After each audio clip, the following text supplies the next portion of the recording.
How you doing? I hope you're good on this very sunny Friday. I hope your week has gone smoothly. I hope you've got some lovely plans, whatever they may look like, for the weekend that you're looking forward to.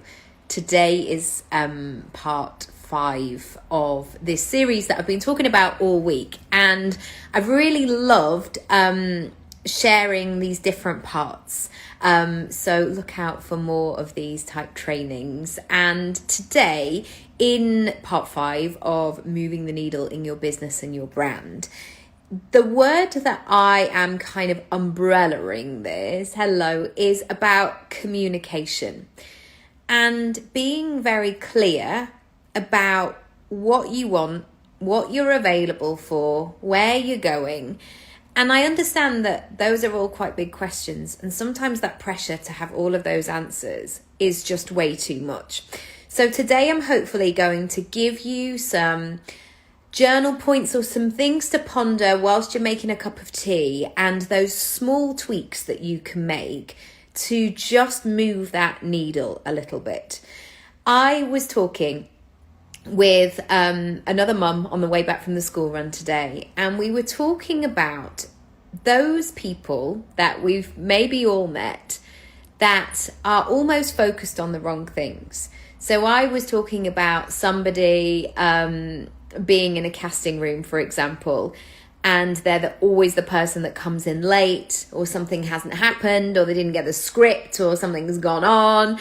And maybe in their belief system, they believe that they're being noticed, that they are being memorable. But my view is always like, you've been memorable for the wrong reasons. Like, you're just being that person who showed up late and didn't have the script and all of that kind of stuff. And she was also talking about somebody that she knows who has this real need to show how busy they are. So like, you know, they're speaking on loudspeakerphone, everybody can hear the call, they're up and down from the table the whole time. And I was really noticing what that did and where that kind of shows up. And when we think about what we're going for and our goals and what's next for us, it can feel scary. That change can feel, like it gets us in the pit of our stomach. Like, oh gosh, I really want it, but I think it's wow. It feels a long way away, or I don't know how I'm going to do that, or it just feels a lot.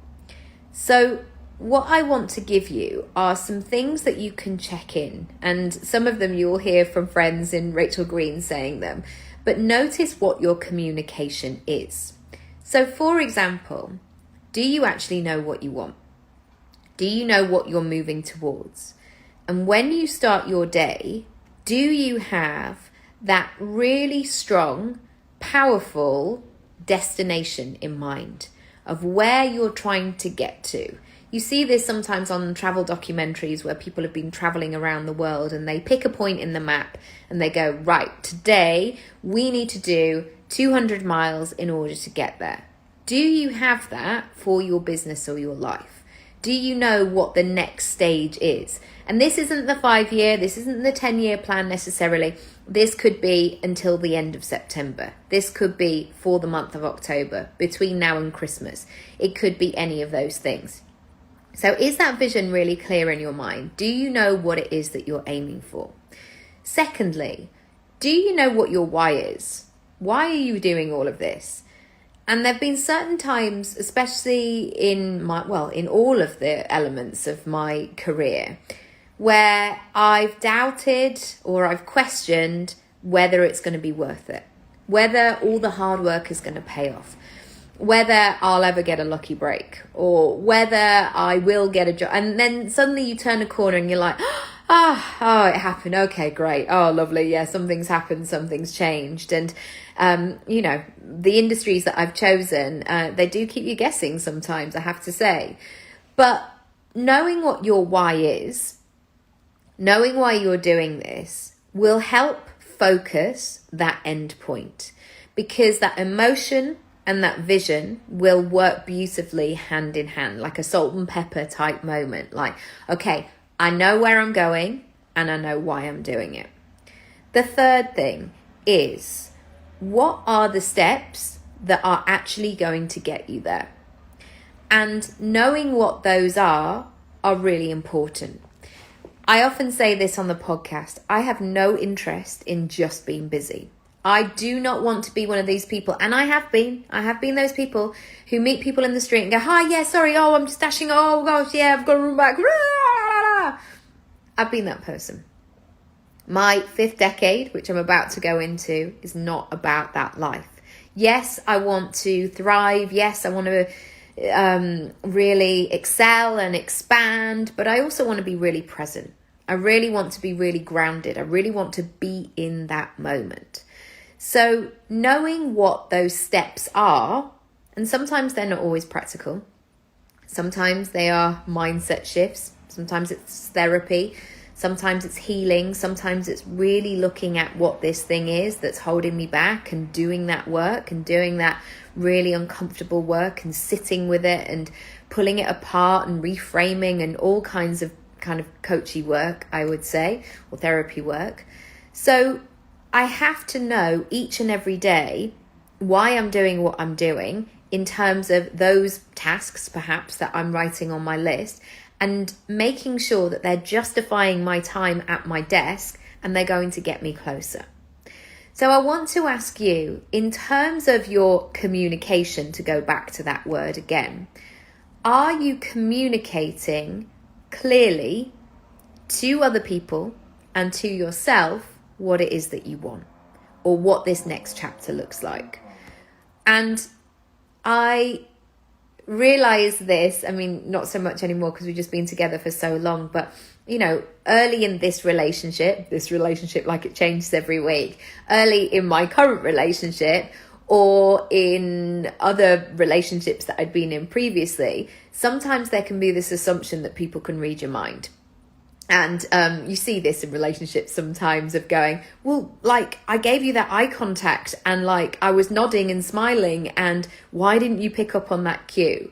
And I feel like this is the case in terms of our goals and in terms of what we are trying to do next, is we can't assume that other people are mind readers. That being said, it's important to protect your boundaries. I always talk about this as in, don't share something with somebody until you feel like it's going to be in safe hands or you feel in a good place with it. So you might get a business idea. This is not the moment to go, hey guys, on the family WhatsApp group, and just kind of share it with everybody. Be really discerning. Sometimes you might need to hold an idea back. Sometimes you need to give it a bit more thought and attention and incubate it and really take care of it. So when you're thinking about your next steps and moving this needle, who is it that you would like to support you, or who could you work with, or who knows the answer that you're looking for? Equally, in your communication, are you showing that you are ready?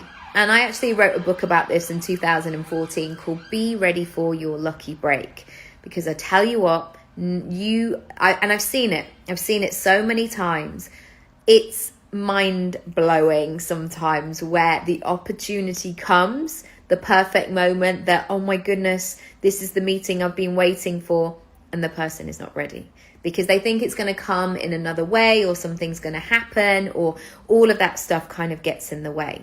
So that communication and being linked to your why and your goals and why you're doing all of the things, you have to find those ways that you are ready to have more than that, or to move more along the path in order to get you where you want to go. So this could be how you're spending your time. Are you spending your time in ways that's going to support you and moving forward? Are you consistently questioning your own thinking? Are you really looking at what's going on for you? I know that very quickly sometimes I can have a thought and I catastrophize. I go to the end point, like I'm sliding down the whole thing. I spiral, I go, and this is all like within 0 to 10 seconds where I'm like, oh yeah, I'm a bit worried about that. And it kind of goes, to that kind of big crazy place that I don't want to be in. And I've learned that over the years that my moving the needle to support that and go, no, it's all right, is to do that grounding stuff, is to do that. Take a minute, take a breath, breathe. How do you feel now? What's happening now? What are you worried about? How can you set yourself up in this scenario? How can you support yourself? Take a minute, breathe. So that's what my process looks like in a second. And sometimes it's just having those anchors of looking around going, it's okay, I'm at home, like everything, okay, and take a minute and breathe. So those moments and those tools, I guess, have been really useful. Equally, are you spending your time talking in a way that you know you're ready for that opportunity? Or are you spending those valuable conversations with people? And this is not about being not authentic or anything like that, but the number of times that I've seen, especially in the acting industry, where people go up to a casting director and they tell them the most boring, convoluted story, instead of thinking, this is such a great opportunity for me to be in a conversation with those. And I just think, it's just such a waste because there are so many other things that you could talk about. But again, maybe that could be a self-sabotage. But I just want you to watch yourself from a distance and make sure the things, the conversations, the attitudes, the flavors, the way you are showing up in life are aligned with what you want to be, do, and have in life. Because we get to decide right now. We get to decide whether we move forward. We don't have to play that board game where we have to wait for a 6 before we can move. Like, no, you don't even have to roll the dice. You can decide right now. You can start to be very deliberate about what it is that you want, why you want it, and what you need to do in order to get there. And the final thing I want to say is be open to what it is that you need, or the support, or the way that you can action this. The reason that I'm saying is that old phrase of what's got you here won't get you there. It's absolutely true. There are certain things that we have, even if we look at ourselves, of my son is in year 1 now, what he needs in his bag, what tools, what skills, what bits of his personality he needs in order to excel in year 1 are very different if I was dropping him at university for the first time. It's a different skill set. Equally, if you are making change, if you are making moves in your life or your business, it might need a different skill set. It might need a different set of thoughts. It might need you getting up an hour earlier. It might need some additional practices. I heard this a while ago as well. Like, as soon as your money goes up, your needs go up and your self-care goes up. They all have to work together. You can't just suddenly go, right, I'm just going to work harder and I'm going to get all of these things. You're going to need more. You're going to need the flip side of this, basically. You're going to need the rest. You're going to need the recuperation. You're going to need that reflection time. And you're going to need that strategy. So lots to think about today. Also, one final thing is really notice how well you're doing. And I know everybody, and I do it myself. I don't always write it down, but I certainly do take a moment, especially in those busy times or if I'm feeling overwhelmed, to count my blessings and really think about the gratitude and what I'm grateful for and where, life is really great, and stay in that headspace. Also notice those brilliant things that you're doing. My daughter learnt the word yellow the other day, and we were in Sainsbury's, and it just brought me so much joy because there's so much yellow in Sainsbury's, and she was just shouting it, yellow, yellow.